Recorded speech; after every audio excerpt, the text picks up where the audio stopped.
ॐ सहनाववतु सहनौ भुनक्तु सह वीर्यं करवावहै तेजस्विनावधीतमस्तु मा विद्विषावहै। ॐ शान्ति शान्ति शान्तिः।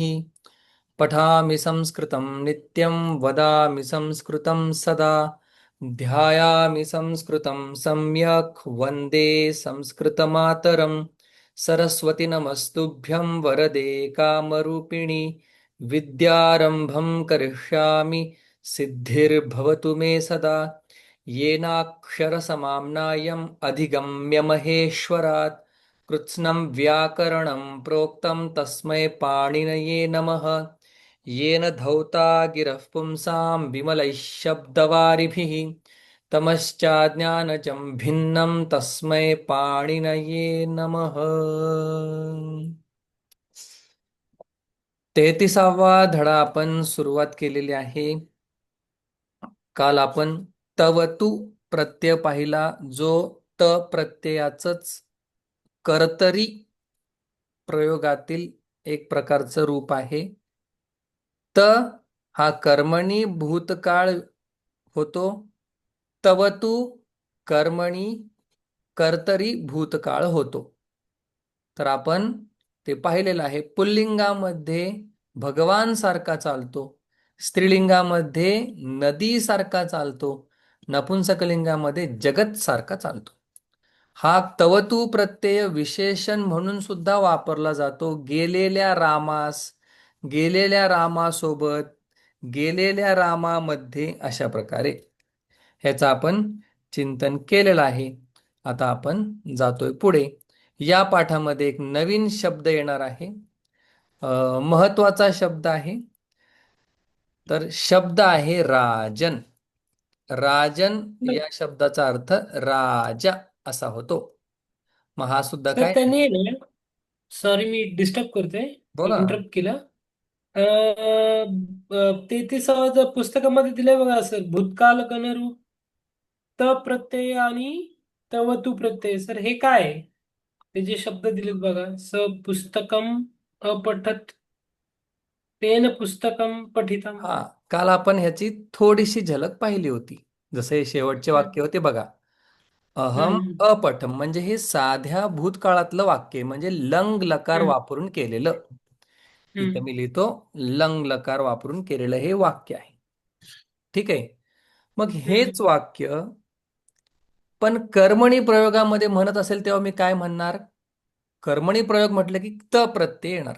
मग त हम्म, प्रत्यय म्हटलं की 3-1-1 हा फॉर्मॅट येणार. मग जे आधी वाक्य अहम पाठम अपठम, तेच मी वेगळ्या प्रकारे कर्मणी प्रयोगात कसं बोलू शकतो? मया पाठ पठित. पठितम. अहम पाठम पठम हेच, पण ज्यावेळी मला पाठाला महत्व द्यायचं असेल त्यावेळी मया पाठ पठित. आणि तेच वाक्य समजा मी तुम्हाला काल बोललो होतो बोलता बोलता, की समजा तुम्हाला हे भूतकाळामध्ये अहम असेल अपठम लिहावं लागतं, त्वम असेल हम्म, अपठः लिहावं लागतं, ते असेल अपठन लिहावं लागतं. पण हा तवतु हम्म, प्रत्यय असा आहे, अहम म्हटलं पठितवान, हम्म, त्वम म्हटलं पठितवान. फक्त बहुवचन असेल तरच आणि द्विवचन असेल तरच आपल्याला बदलावं लागतं. म्हणजे काय? कर्ता बदलल्यानुसार बदलल्यानंतर क्रियापद या ठिकाणी बदलत होतं लंग हम्म, लकारामध्ये. पण हम्म, तवतू प्रत्ययामध्ये काय होतंय? फक्त आपण वचन बदलल्यानंतरच बदलतोय. मग पुल्लिंग असलं काय, स्त्रीलिंग असलं काय, किंवा त्वम असलं काय, मध्यम पुरुष असलं तरी पण मी काय म्हणतोय? पठितवान. पठितम. मग बोलायच्या दृष्टीने हे किती योग्य झालं? जर तुम्हाला हो. अहम वापरायचा असेल, तुम्ही बोलताना बोला अहम अपठम. मध्येच अहमच्या नंतर लगेच त्वम वापरायचं असेल, तुम्ही काय म्हणणार? अपठः. मग तुम्हाला तुमचं डोकं किती फंक्शन करणार? म्हणजे प्रत्येक हम्म, कर्ता बदललं की बदलण्यापेक्षा कमी बदल करून हा तवतू प्रत्यय तुम्ही वापरू शकता. अहम पाठम पठितवान. मग हा तवतू प्रत्यय कसा आहे? कर्तरी आहे म्हणून 1-2-1. म्हणजे त्यांनी हे जे 3 कॉलम दिलेले आहेत, अहम म्हणजे एक साधं लंगलकारातलं वाक्य, तेच वाक्य कर्मणी प्रयोगामध्ये त प्रत्यय वापरून दिलेलं आहे. तेच वाक्य तवतू प्रत्यय वापरून दिलेलं आहे. हो, कळलं कळलं सर. शेवटी दिलंय ना त्यांनी, बघितलंय इथे दिलंय ना, तव तू मध्ये त्यांनी स, त्वम, अहम सगळ्यांना एकच वापरलंय. बरोबर. कारण की एक वचन आहे, पण द्विवचन हम्म. मध्ये गेलं तर ते बदलतात. ठीक आहे, बदलतात. कळालं ते? हो हो सर. चलो आता राजन हा शब्द आहे. राजन यासारखे आपल्याला बाकी बरेच शब्द येणार आहेत. हम्म, अ, अ, अ. शब्द आहे हा. शब्दपाठ. राजन. राजा राजानौ राजानः राजानं राजानौ राज्ञः राज्ञा राजभ्यां राजभिः राज्ञे राजभ्यां राजभ्यः राज्ञः राजभ्यां राजभ्यः राज्ञः राज्ञो राज्ञां राज्ञी राजनी राज्ञोः राजसु. हे राजन, हे राजानो, हे राजानः. 10वी पर्यंत जर तुम्हाला कोणाला शिकवायचं असेल तर तुम्हाला राजा, विद्वान, वाक इथपर्यंत शब्द माहिती पाहिजेत. म्हणजे आता आपण आलेलो आहे जिथं तुम्ही 10वीला शिकवायसाठी अजून थोडेसे प्रत्यय बघितल्यानंतर सीबीएसईला शिकवू शकता जर तुम्हाला शिकवायचं असेल तर. राजन नकारांत शब्द आहे. कसा चालतो तो? वेगळा चालतो थोडासा. ठीक आहे. राजा राजानौ राजानः राजानं राजानौ राज्ञः राज्ञा राजभ्यां राजभिः राज्ञे राजभ्यां राजभ्यः राज्ञः राज्ञोः राज्ञां राज्ञी राज्ञोः राजसु. हे राजन, हे राजानो, हे राजानः. सिंपल. आता वाक्य तोंडीच सांगतो. राजा प्रजां पालयति. प्रजा राजानं प्रश्नं पृच्छति. सेनापती राज्ञा सह युद्धक्षेत्रं गच्छति. राज्ञे नमः. सेनापतिः राज्ञः आज्ञां स्वीकरोति. सेनापती राजापासून आज्ञा घेतो. राज्ञः राज्ञी राणी ताराबाई. राजाची राणी राणी ताराबाई ज्यांनी संघर्ष केला खूप मोठा. राज्ञः राज्ञी. ठीक आहे.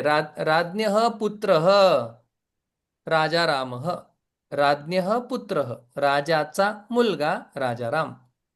राज्ञी राजामध्ये राज्ञी प्रजायाः विश्वासः प्रजेचा विश्वास राजामध्ये. हे राजन अस्मान् पालयतु. हे राजा आमचं पालन कर, रक्षण कर. कळलं का? तोंडी बनवले का लिहायचे? नाही. कळली सर. बघा. मी लिहीन राजा सर नंतर. राजा राजाला राजासोबत राजासाठी राजापासून राजाचा राजामध्ये हे राजा. राजा राजास राजाकडून राजाद्वारे राज्ञे राजासाठी राज्ञः राजाहून राजातून राजापासून राज्ञः राजाचा राजाची राजाचे राज्ञी राजामध्ये. राजामध्ये. राजा राजानो राजानः राजानं राजानो राज्ञः राज्ञा राजभ्यां राजभिः असा तुम्हाला पटापट हळूहळू म्हणता यायला पाहिजे. मग राजन शब्दासारखे आता बाकीचे शब्द आपल्याला त्यांनी दिलेले आहेत. ते आता शब्द लिहू काय करू? ठीक आहे. उषाना.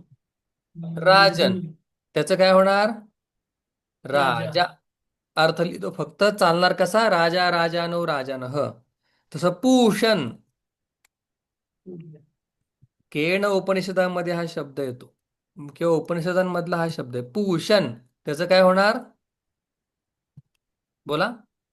सूर्य. हा अर्थ सूर्य, पण चालणार कसा? सॉरी. राजन सेम राजन राजा. सारखं. सो पूषा पूषा पूषाणौ पूषानः. बरोबर. अर्थ होणार सूर्य. याचा अर्थ काय?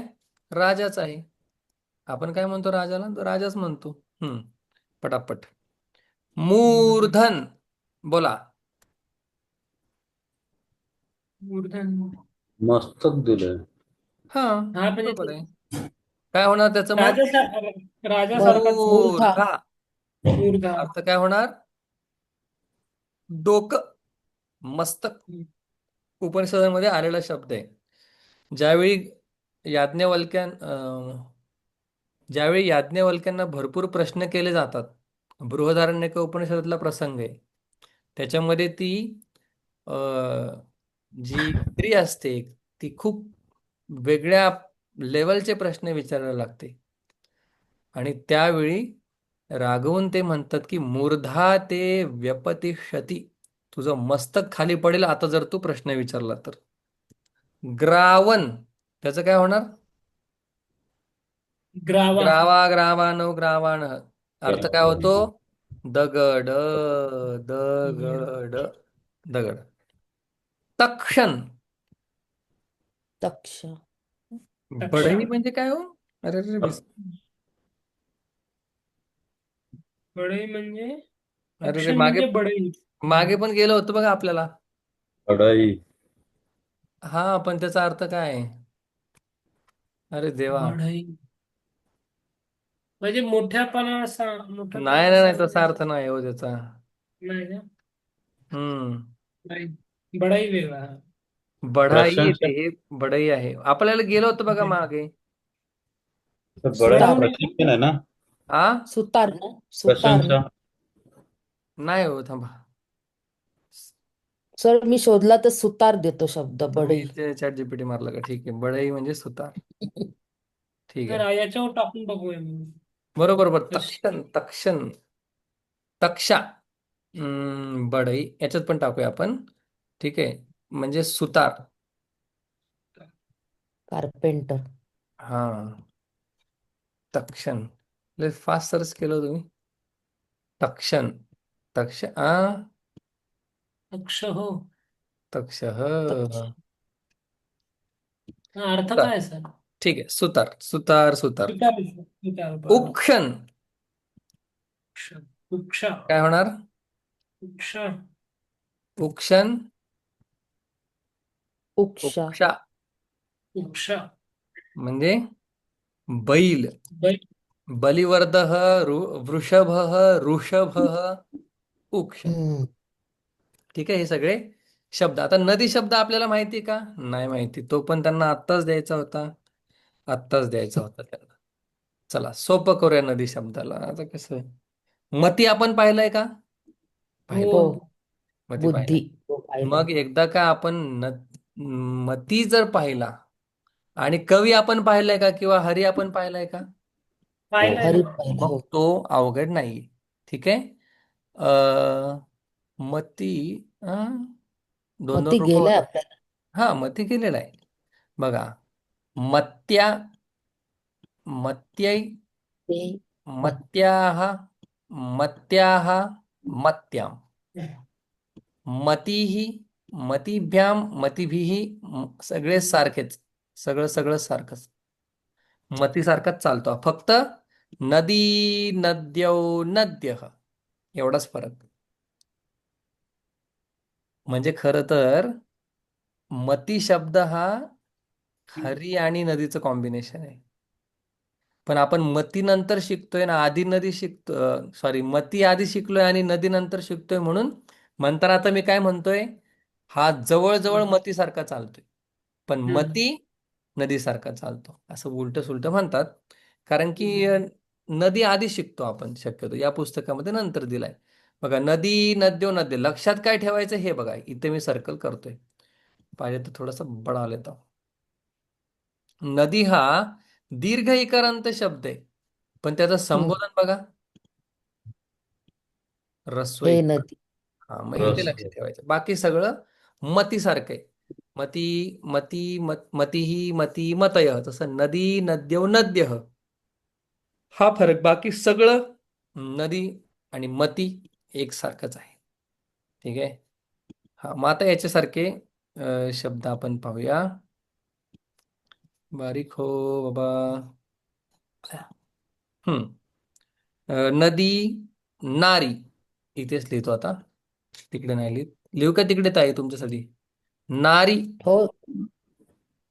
कारण की तुम्ही नोट्स बनवता ना, मग ते इकडेच पाहिजे, नाही तर तुम्हाला नाही चालेल कळत. चालेल सर. हा, इकडे बघा, चला. ना नारी हम्म. कसं चालेल आता हा? नदी नदी सारखं नद्यौ नद्यः, नदीसारखं. नारी असं. नार्यौ नार्यः, म्हणजे स्त्री. नदीसारखं रस्व आहे ना. पण सर रस्व आला ना इथे.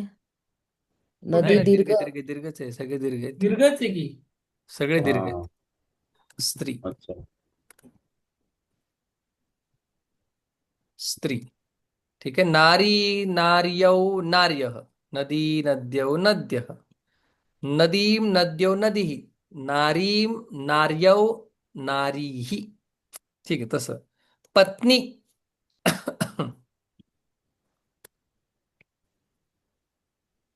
पत्नी म्हणजे पण पत्नी, अर्धांगिनी, पत्नी. जननी, जननी जनन्यौ जनन्यः, जननी,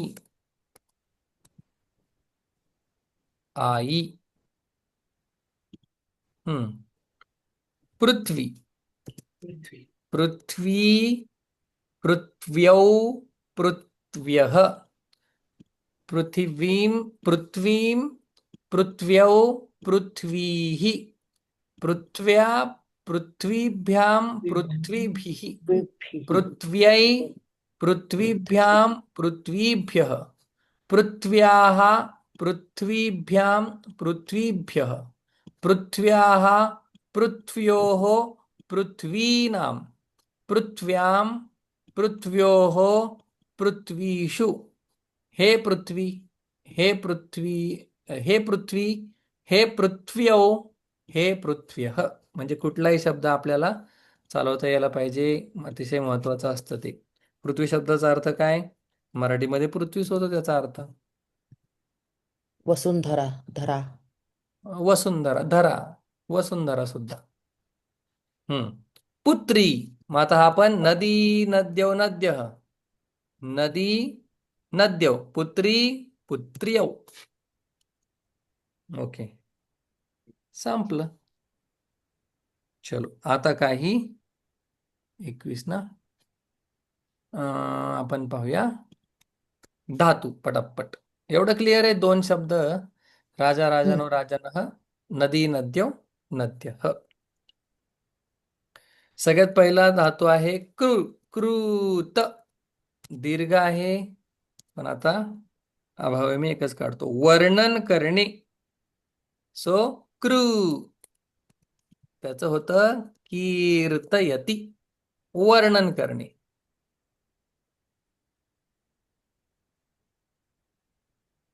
वर्णन करणे. पंडितः रामं कीर्तयति. पंडित काय करतो? रामाचं वर्णन करणे. रामाचं वर्णन करतो. बाजीरावांचं वर्णन करतो, बाजीराव पेशव्यांचं. बापरे, बाजीराव पेशवे एवढे बलाढ्य झाले होते की त्यावेळेचे मुघलांचा जो असणारा राजा आहे, ते राजे सुद्धा आमच्या आसनावरती बसा असं म्हणायचे. महाराणा प्रतापांची जी गादी आहे, त्या राजाने सुद्धा बाजीरावांशी आपली मैत्री व्हावी इथपर्यंत मोठे होते. ऐका कधी बाजीराव, तर पिक्चरमध्ये काहीतरी दाखवलेलं आहे, तसं ते काय नाही, 10% पण नाही. ते बाजीराव खूप महान होते. मंत्रयती, मंत्र. पहिला पेशवे आय थिंक, म्हणजे होय, झाडात सगळं नंतरचे. झाड. जाऊ दे आता, जेवढं आहे तेवढं काढतो. ठीक मग आहे, ते चला. उद्या पुन्हा ऐका ऐका ऐका. मंत्रयती मागेच आपण पानिपत पाहिला होता. होतं ना ते.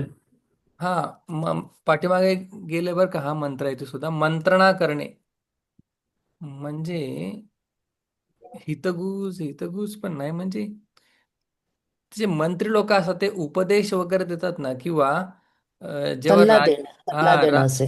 काय म्हणलो होतं मागे आपण? सल्ला. सल्ला देणं. हा, हा, मंत्रीचं कामच ते ना, सल्ला देणं. हो, सल्ला देणे, मंत्र येते. तर्ज,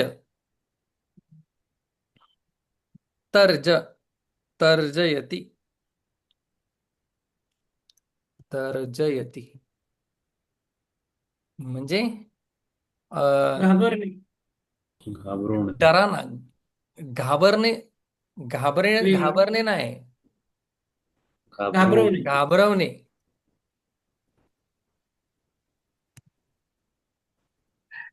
म्हणून या हाताला काय म्हणतात, या बोटाला? तर्जनी. तर्जनी. तर्जनी, घाबरवणे. ओके. तर्क तर तर्कयति तर्क तर्क येतो. तर्क येते. तर्कयति म्हणजे काय? तर्क करणे. म्हणजे अंदाज लावणे होऊ शकेल ना. हो, अंदाज. हा आता हा कोणत्या कॉन्टेक्स्ट मध्ये वापरतायत? तर्कचा अर्थ एक असा लॉजिक पण होतो. हम्म. लॉजिक लावणे. तर्क म्हणजे अंदाज पण ठीक आहे, लॉजिक याच्यामध्ये तर्क काय आहे? लॉजिक काय आहे? लॉजिक असेल तरच आम्ही एक्सेप्ट करू. तर्क करणे. आस्वादयति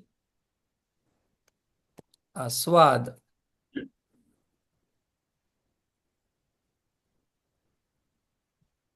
म्हणजे काय? चव घेणे. चव.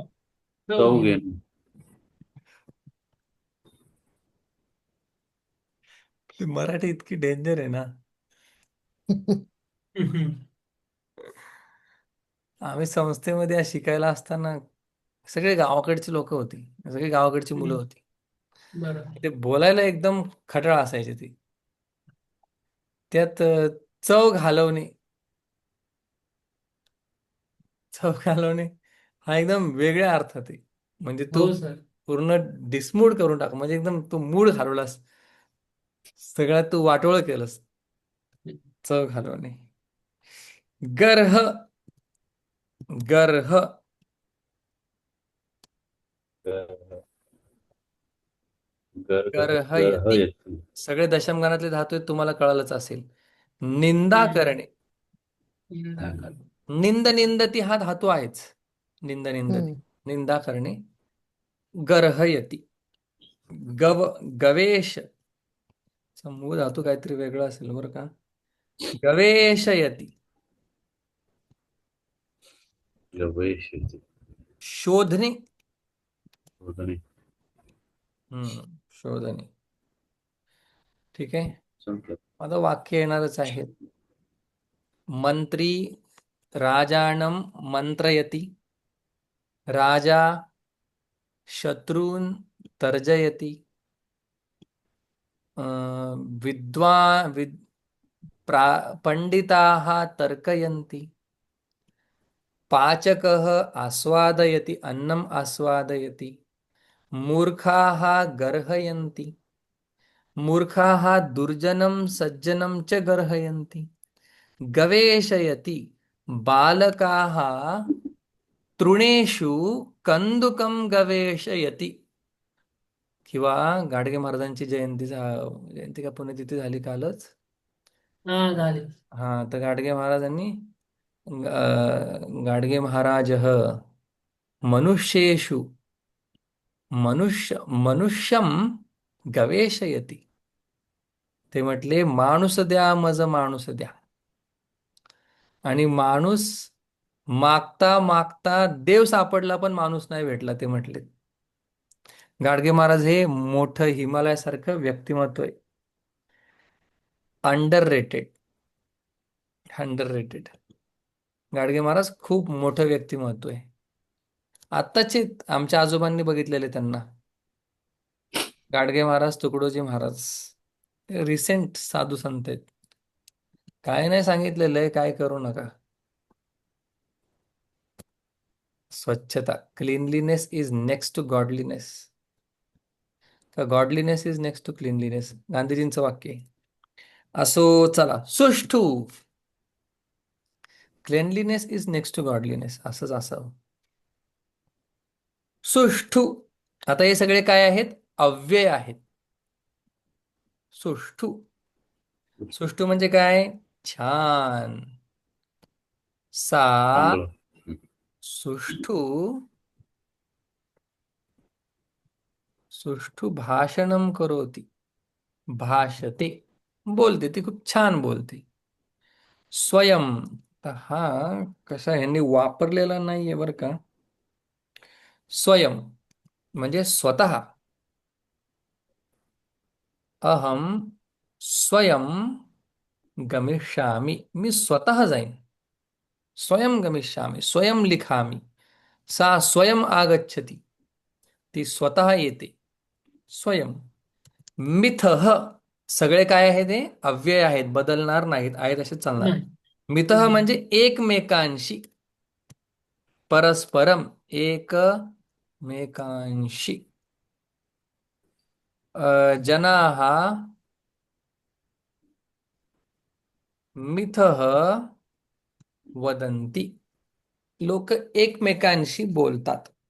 जनाः मिथः वदन्ति, मिथः शब्दाचा काही संबंध मिथ्या या शब्दाशी नाहीये.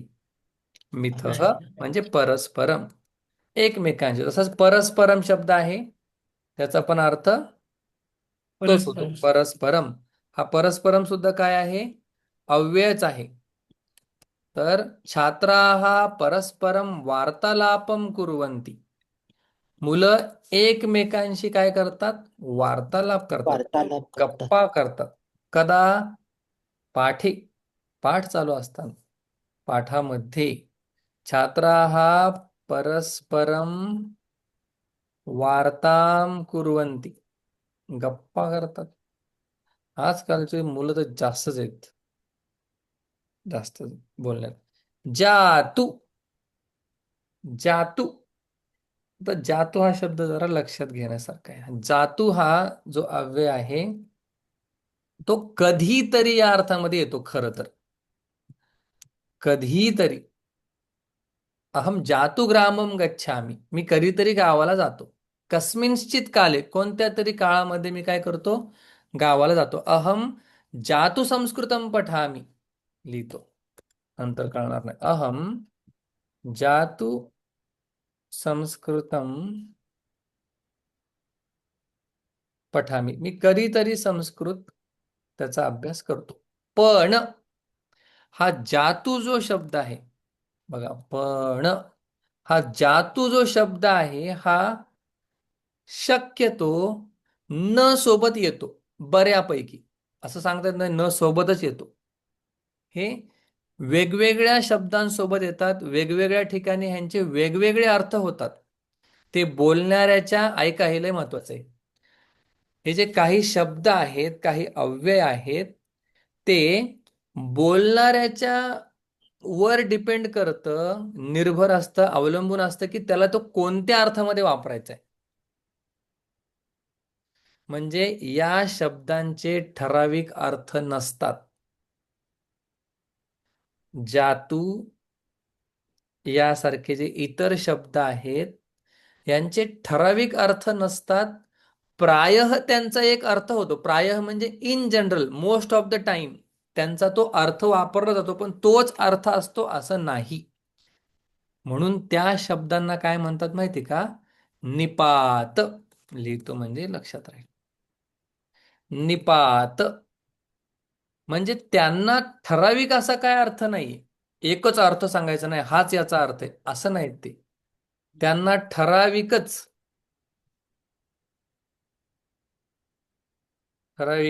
अर्थ, त्यांना ठराविक ठराविक अर्थ नाही. अर्थच कशाला गेलं मी, त्यांना ठराविक अर्थ नाही की ह्याचा अर्थ हाच.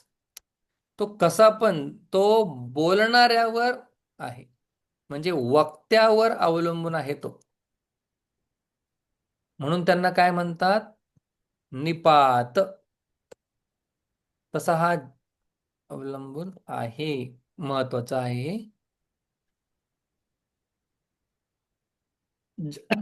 जातू शब्दाचा अर्थ प्रायः कस्मिंश्चित काले असा आहे, कधीतरी, कोणत्या तरी वेळेला असा. पण हा जातू शब्द ज्यावेळी न बरोबर येतो त्यावेळी त्याचा अर्थ कधीच नाही असा होतो. एक खूप फेमस वाक्य आपल्या पंचदशी मधलं. न जातु काम कामानाम, काम काम कामानाम उपभोगेन शाम्यते. पाठ करण्यासारखे. अर्थ असा आहे की कामकामानाम उपभोगेन म्हणजे इच्छांचे जे पदार्थ आहेत त्यांचा उपभोग घेऊन न जातु शाम्यती, कधीच ते अ, शाम्य म्हणजे शांत होत नाही आपलं मन. म्हणजे या ठिकाणी न न आला म्हणून जातूचा अर्थ होतो कधीच नाही. उपभोगेन न जातू शाम्यती, कधीच ते शमन पावत नाही. माऊलींनी दिलेलं उदाहरण अप्रतिम आहे. साधं उदाहरण आहे. माऊली असं म्हणतात की एखाद्या आगीमध्ये किती लाकडं टाकले म्हणजे तो शांत होईल? जेवढे टाकणार तेवढे वाढत आग राहतो. तसं वाढत आपल्या इच्छांचं आहे. जेवढ्या इच्छा तुम्ही एंटरटेन करणार तेवढे वाढतच राहणार. आता मी माझ्या स्वतःच्या आयुष्यामध्ये बघतोय, एक झाले की एक इच्छा तयारच आहे. मग न जातु काम कामानाम, तिसऱ्या अध्यायामध्ये पण जातू शब्द गेलेला आहे. नाही कश्चित क्षणमापी जातु तिष्ठत्य कर्मकृत, न आल्यामुळे कधीच कोणी कर्म केल्याशिवाय राहू शकत नाही. कधीच. ओके, अजून जातू गीतेमध्ये आलेला आहे. ठीक आहे. मग हे जे निपात आहेत ह्यांचा एक ठराविक अर्थ नाहीये, पण प्रायः त्यांचा एक अर्थ असतो इन जनरल, की हा असा अर्थच आहे. पण तो काही शब्दांमध्ये आल्यामुळे काय होतो, बदलत असतो. जातू त्याच्यामधला एक आहे कदापि. आता हा कदापि सुद्धा निपातासारखा आहे, म्हणजे कधीतरी असा अर्थ आहे त्याचा. खरा म्हणजे in general, most of the time, प्रायः. पण तो शक्यतो न कदापि अशा बरोबरच येतो. कधीच नाही असा अर्थ. ठीक आहे. अहम कदापि असत्यम न वदामी, मी कधीच असत्य बोलणार नाही. आहे का नाही? अहम कदापि कलंजम भक्षयिष्यामी, मी कधीच मांस खाणार नाही, हातही लावणार नाही. ठीक आहे. अहम कदापि धनम न चोरयामी, मी कधीच धन चोरणार नाही. ठीक आहे. न बरोबर हा शक्यतो येतो. कदापि सुद्धा वापरतात. देवा, लवकर उठायचे परिणाम. अहम कदापि ग्रामम गच्छामि, आता इथं न नाहीये, मग याचा अर्थ काय? कधीतरी, मी कधीतरी गावाला जातो. पण जर तुम्ही न लावला, नेव्हर एव्हर असा अर्थ होतो इंग्लिशमध्ये. अहम कदापि ग्रामम गच्छामीचा इंग्लिशमध्ये अर्थ होईल, जर न लावल्यानंतर, अहम कदापि न ग्रामम गच्छामी, I never ever go to village. मग आता हे निपात आहेत, ते ठराविक शब्दांबरोबर येत असतात आणि त्यांचे मग ठराविक शब्दांबरोबर आल्यानंतर अर्थ बदलत नाही. समजा हा न बरोबर आला कदापि, तर त्याचा कधीच नाही हाच अर्थ राहणार आहे. पण तो जर नुसतं कदापि आला तर त्याचा पॉझिटिव्ह असा अर्थ सुद्धा होऊ शकतो, की मी कधीतरी गावाला गेलो. आणि कदापि न, कधीच गावाला गेलो नाही असा त्याचा अर्थ होईल. समजलंय का? थोडासा नवीन विषय, एवढं काय हार्ड नाही, पण सगळं नवीन आहे तर काय. निपात समज ठराविक अर्थ नसतो, वक्त्याच्या बोलण्यावर तो अवलंबून असतो. पण ठराविक शब्दांबरोबर आल्यानंतर त्याचा अर्थ तो फिक्स, ठरलेलाच अर्थ असतो. तिसऱ्या अध्यायामध्ये सांगितलं तुम्हाला एक श्लोक अजून आहे.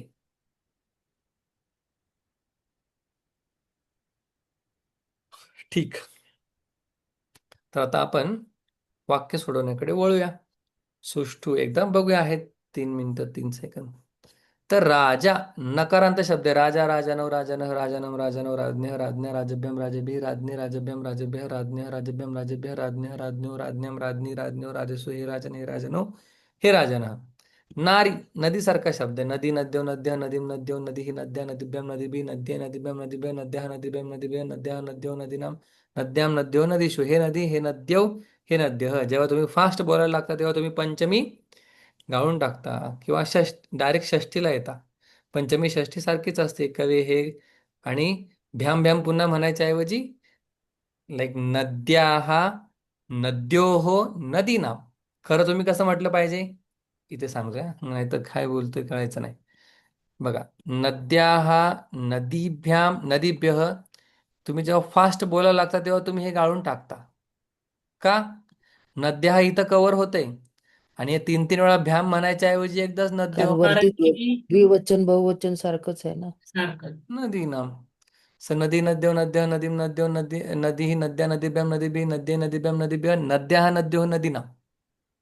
बाकी सारखं असल्यामुळे परत कशाला म्हणायचंय असं माझं होऊन गेलेलं. मी म्हणताना डायरेक्ट पंचमी पंचमी म्हणतच नाही, डायरेक्ट षष्टी. ठीक आहे. नदी हे नदी हे नद्य हे नदीकडे लक्ष द्यायचं आहे. वाक्य आपण सोडूया लगेच.